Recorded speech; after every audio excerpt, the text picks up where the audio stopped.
కానుక అడగడం తప్పు కాదు, కానీ ఆ కానుక ఎందు నిమిత్తం అడుగుతున్నావు, ఆ కానుక ఎక్కడ వినియోగించబడుతున్నది అని చెప్పాలి.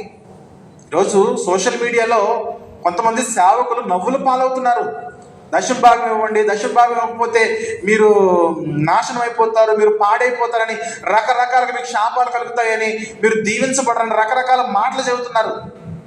బాగా గమనించండి, దశమ భాగం అడగడం తప్పు కాదు, కానుక అడగడం తప్పు కాదు, కానీ ఆ కానుకలు ఎందుకు అడుగుతున్నామో చెప్పి అడగాలి.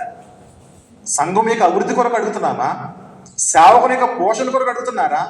సంఘంలో ఏదన్నా వస్తువుల కొరకు అడుగుతున్నారా? సంఘ క్షేమం కొరకు అడుగుతున్నారా? బీదల కొరకు అడుగుతున్నారా? డొనేషన్స్ కొరకు అడుగుతున్నారా? బీద విద్యార్థుల కొరకు అడుగుతున్నారా? ఏ కార్యక్రమం కొరకు అడుగుతున్నారు? విధవరాటకు అడుగుతున్నారా? ఏ కార్యక్రమం కొరకు మీరు డబ్బులు అడుగుతున్నారని చెప్పి అడగాలి. ఆ డబ్బు అడుగుతున్నారు, కానీ ఆ డబ్బు ఎందుకు వినియోగిస్తున్నారో చెప్పట్లేదు. అందుకే క్రిస్టియానిటీలో ఇలాంటి బలహీనమైన పరిస్థితులు ఏర్పడుతూ ఉన్నాయి. కానుకొస్తూ ఉన్నదా, ప్రతిదాన్ని కూడా మనము అకౌంటబిలిటీ మెయింటైన్ చేయాలి. సేవకుని యొక్క తత్వము.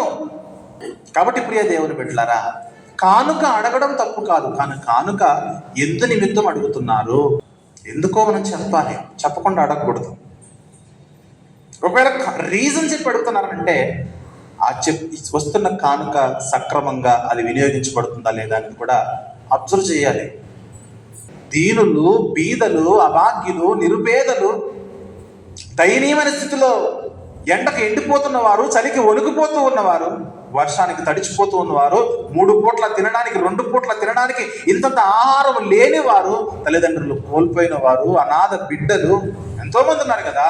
వారి నిమిత్తం నేను ఈ కానుక ఉపయోగిస్తున్నానంటే కనుక చక్కగా ఇవ్వచ్చు.